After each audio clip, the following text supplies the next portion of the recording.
Big edition of In the Box Seat coming up. What have we got? Preview all things Hollindale Stakes Day coming up this weekend. Plus, we catch up with Chris Waller and Toby Edmonds to talk about their leading contenders coming into Hollindale Stakes. Plus, we're joined by this man to find us the winner. All coming up after this. As we said in the teaser, that's what we call it, isn't it? Teaser. Tease, everyone. We're back for a big show coming up, Hollindale Preview Day. And Paul Joice is along to have a look at the feature race itself, plus find us a winner on what is a terrific support program. It is indeed. G'day, Ella. Hello. Lovely to see you again. Yeah, we've got great racing Good coming to see up. me too. Yep, thanks, Always Joycey. good to see you, Mitch. But well, thanks. looking forward to what is a bumper day's racing, right? Going to take centre stage up here in southeast Queensland and really kicks off the carnival heading forward as well as we head into all the big Group 1s. But the Hollindale is the big one on the card, and Chris Waller holds a big hand in it. So we're going to hear what he's got to say. And obviously the barriers have just come out, and it's certainly just thrown a few things up in the air. A rare sort of a race that the top four saddlecloths all drew outside 11 plus. That's it. So it's going to make things very interesting. Obviously, the way the track plays will come into it as well. But at this stage, we'll do our best to try and find the winner. 7 individual Group 1 winners, some multiple Group 1 winners in the race itself. It's probably one of the stronger. We've had a dominant horse for a few years there in Zaki for 3 years. He was a standout. And last year it was a rough result in New Marion. But this year it's a 14-horse field full of quality from top end to tail. And you sort of got to look, don't you, at the top of the weights, even though they've drawn badly. I mean, Buckaroo sort of has that rock-solid Group 1 form coming out of Sydney. The locals, their form isn't as strong on paper, but it doesn't mean they can't match it, particularly with those barrier draws. So I think that's probably evened a lot of it out. Elias and I thought Militarised were the 2 big winners out of the barrier draw. Yes, Militarised is probably my roughie. Again, we don't have markets, but I'm assuming with 3 duck eggs next to Militarised's name, you're probably going to get a price. Chris gave it him a good push. But he's running the Doncaster was a real disguised run. I've got him in as the potentially best roughie. But I think I'll be sticking to the top of the markets. I think Buckaroo's an obvious one, but Lindemann, maybe just getting control from the race, depending on how the track plays, but if it favours on-pace runners, Lindemann's probably got the speed to use that advantage, and obviously the form that Lindemann comes through, it's just hard to beat when you're looking at sort of, Queen Elizabeth Stakes form. The horses that beat him home there are 3 absolute stars.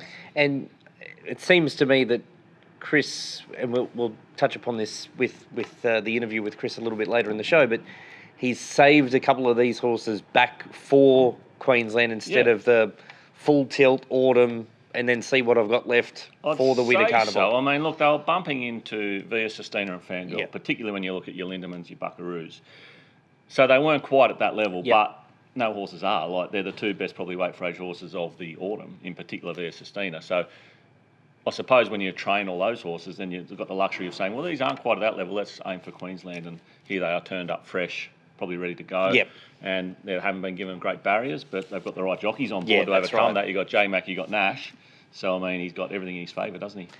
Outside the terrific fields throughout the day, we've got the best jockeys in the land riding here. They're all here. We do, and no doubt, Ella, what have we got on the day? We've got something happening for sure, don't we? We've got the best everywhere. The Bongo Man. Not only do we have the best on the track, we have the best off the track as well. Obviously, plenty happening here on the day. We've got musician trackside, musician and Gigi's after the last, not Bongo Man this time, but a DJ just as exciting and just as voracious. I don't know what the best word to describe him. No, we'll go with voracious. Is that a word? Yeah. I'll take massively underrated word. David Sabritsky will be here performing in Gigi's after the last. He, some might know him from I'm a Celebrity, Get Me Out of Here. He was on that show. He's now changed his tune and he's now a DJ, and we are lucky enough to have him here after the last. So if you are sticking around, make sure you get to Gigi's after the last. But during the day, we'll have entertainment, trackside.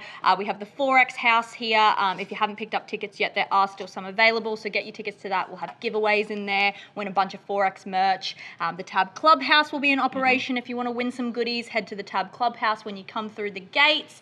We'll have a surprise entertainment on the track before race 3. So you'll have to keep your eyes peeled. You'll have to be here before race 3 to see that kick off what will be the feature races of the day. So I'm very excited for that one. I think I'm going to keep that one up my sleeve. Definitely. I'm not going to announce it here, but you'll have to be on track to see what we've got up our sleeves. What better gift for Mother's Day than a couple of tickets to Hollindale Stakes Day? Absolutely. Celebrate Mother's Day early and come to the races, I think. Exactly.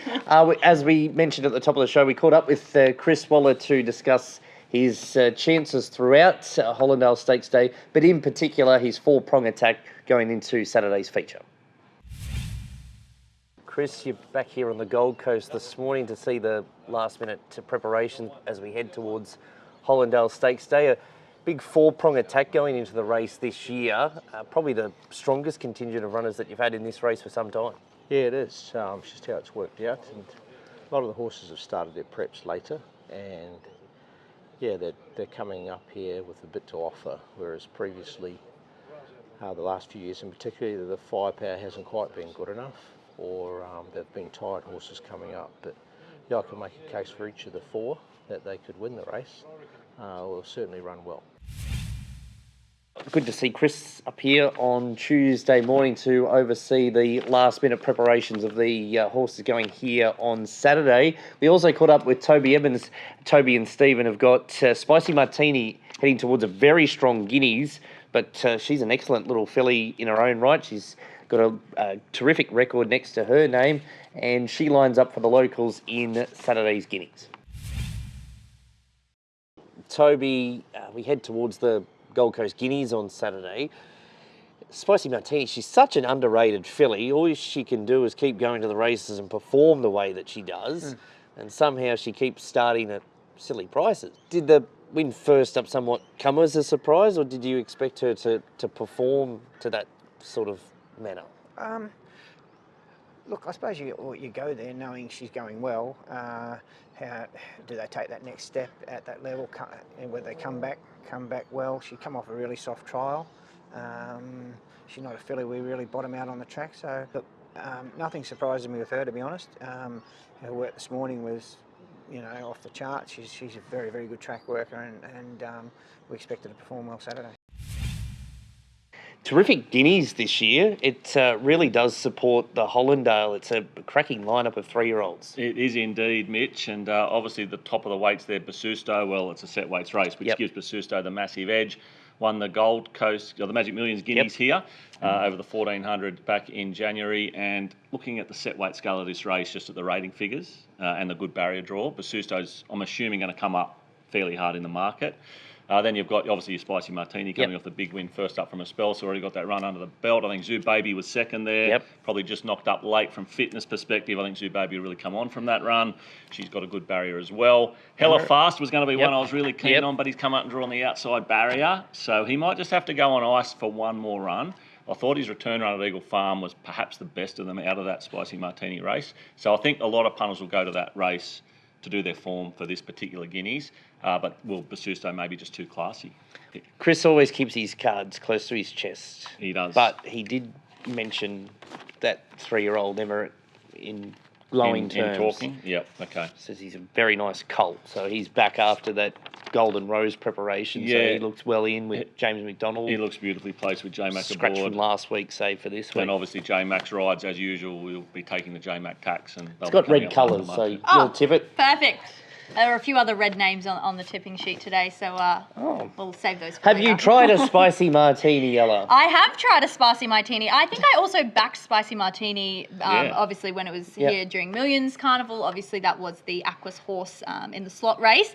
No luck there, but I think, obviously, Spicy Martini, it's a great name. And as I do, I choose my names, and I like the look of that one. You raise a good point, Ella. Toby did mention going into the sunlight. She didn't have a faultless week, but she still ran through the roof behind some cracking horses, Private Harry, Lady of Camelot, Raving Summer. She was right there with them. She was. It's the right sort of form, and she's obviously come back even better. Yep. Good job, Ella. Thanks. Nice segue. That's why we pay you. Tips. Let's get into it. Well, I just got the one in the Hollindale. I'm going to back... Oh, missed that email, didn't you? I'm just going to back Antino in the Hollindale from the Tony Gollan stable. I think that's my favourite, judging by all of them. I mean, all good chances, so a bit hard for me to choose the top 4, so I'm going to just stick with Antino on this one. So Hollindale, I'm being pretty obvious with Chris White at the top end of the market. I'm going with Lindemann at the moment. Obviously, the map is going to suit him, assuming the track suits on-pace runners. It's more likely to do that than suit back markers. Buckaroo, Antino, militarise the roughie. Elias, each way for me. First up. Had good form in the spring. Probably just tapered off at the back end of the prep. I thought his trials have indicated that they've pushed him out to make sure that he's ready. Typical Gay Waterhouse, Adrian Bott trials. He's a winner if it rains. He does We like don't want rain, no, though. no, We no, don't no, want no, rain. no. Rain. But he is a winner if it is wet. Don't mention the He's W won 3 word. on soft and 1 on heavy. He does Yes. like getting his toe into the track, and I thought he was the winner out of the barrier draw. Did a slip through and hold a position. So each way, Elias Lindemann, I liked him all over until I saw the draw. I just think it might be tricky, especially with Elias, and if Barder does line up, they'll kick through underneath. Take a good ride from Nash, but he's riding in terrific form. Buckaroo, obviously the class and could easily win the race. And I agree, Militarise is going well. A roughie. We're assuming a roughie. Yeah. If they put up double figures, have something. Maybe $12. Yeah, could be. But he's just about ready. 4th up. Agree. I thought there was a real hidden run in the Doncaster. Guineas tip?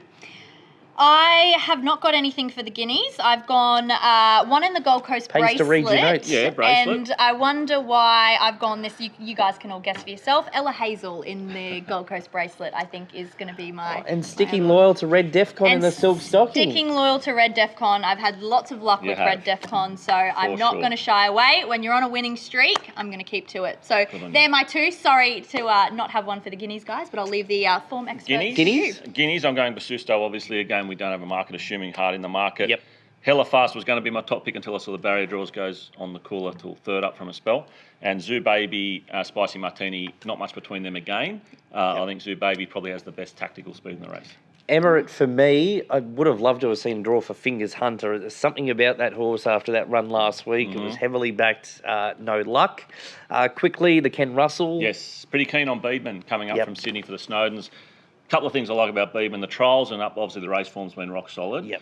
But just the perfect draw with J-Mac. Like the last 2 things you wanted, you've got that gun draw, you've got J-Mac. A couple of the dangers are sort of drawn trickily. Yep. Whereas I just think Beedman gets the gun run. The horse I was hoping drew well was Sunrays for Kelly Schweder. Yep. But unfortunately she's drawn out. She hasn't had a trial, but she's 3 from 3.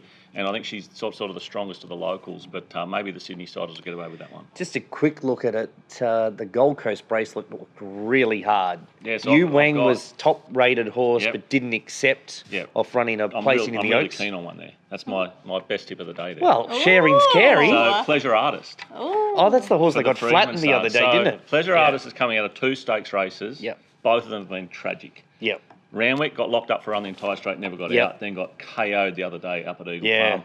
Picked herself back up and was really strong through the line. Disguised run, but a great run. And under set weights, she's actually the 2nd best rated horse in the race. So she is the one I'm keen to see. And a Mr. T. Berry in the saddle. T. Berry's on, so keen to see the markets go up. You get on the phone straight after that race? Will Friedman got on the phone to me straight after the race. He did. He said, I want Tommy to ride 55, and we just had to tell Tommy he wasn't allowed to eat for a week before the race. How's that go over? Not well. It'll be all right when she wins. Yeah. No, she's going to be an excellent chance. Tommy's got a good book of rides. Yeah, he's got some really nice rides. Militarise is one of those. But I think Pleasure Artist is probably the one, if he's going to waste to hit 55, she's the one you want to be there for. Hear it here first. That's a wrap. That's a wrap. Look at us go. We're looking forward to Saturday. Can't wait to see all the action unfold here at Aquis Park Gold Coast. So thanks again, Joycey. Pleasure. Good to see you Thanks guys. for being here. Yep. Thanks, Ella. Thank you. Thanks, Mitch. Thanks. Cheers. There you go. That's us from In the Box Seat.